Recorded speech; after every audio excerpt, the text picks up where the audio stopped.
সরা উত্তম তো ছায়া পড়ছে তুই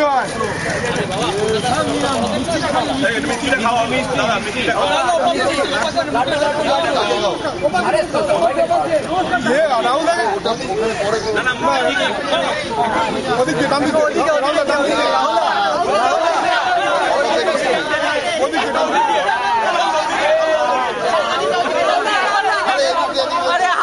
আরে দুই দিকে হবে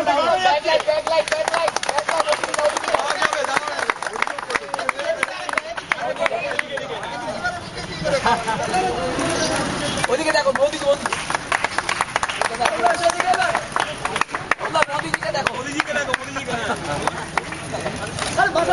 উত্তম গার্ড হয়ে যাচ্ছে উত্তম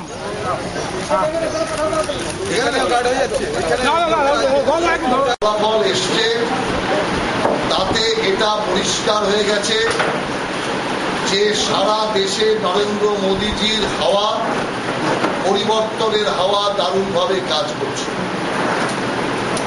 আমরা প্রথমেই বলেছিলাম যে 300+ হবে, বিজেপি একক সংখ্যাগরিষ্ঠ দল হবে। আপনি দেখুন যে রায় মানুষের বেরিয়ে এসছে তাতে তারই প্রতিফলন আপনারা দেখতে পাচ্ছেন।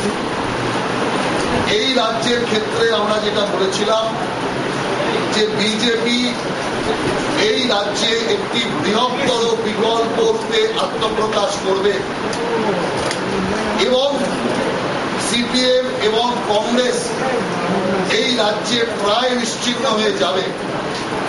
রাজ্যের ফলাফল থেকে আপনি পরিষ্কারভাবে দেখতে পেয়েছেন যে ফলাফল বেরিয়ে এসছে তাতে সিপিএম এবং কংগ্রেস প্রায় রাজ্যের মানুষ থেকে প্রত্যাখ্যাত হয়েছে। প্রকারান্তরে ভারতীয় জনতা পার্টি তার যে ভোট শেয়ার প্রায় 3 গুণ বাড়িয়েছে, আসনও বেড়েছে।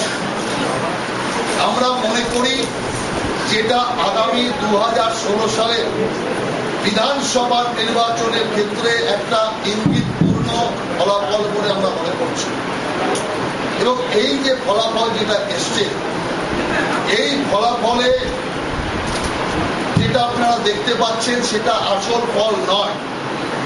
গোটা রাজ্যে কিরকম নির্বাচন হয়েছে তা আপনারা ইতিমধ্যেই আপনাদের সংবাদ মাধ্যমের দ্বারা প্রচার করেছে।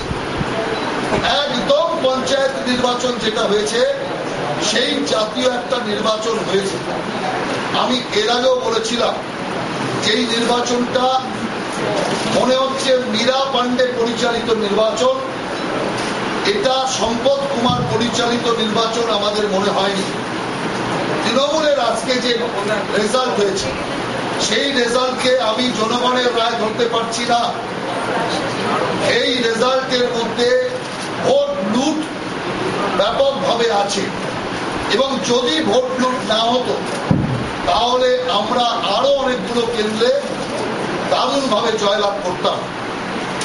এই নির্বাচনী ফলাফল যেটা আসছে তাতে এখনো পর্যন্ত অনেকগুলো কেন্দ্রের ফলাফল আসেনি। দক্ষিণ কলকাতা এবং উত্তর কলকাতা দুটো কেন্দ্রের ফলাফল এখনো ঘোষণা বাকি আছে, গণনা চলছে। কিন্তু একটা জিনিস এই ফলাফল থেকে যেটুকু এসছে তাতে বোঝা যাচ্ছে ভোট মুখ্যমন্ত্রীর যে কেন্দ্র সেই কেন্দ্রের মানুষ মুখ্যমন্ত্রীর কাজকর্মে সন্তুষ্ট নয়, তাকে প্রত্যাখ্যান করেছে। মোট কথা কলকাতার মানুষ পুরোপুরি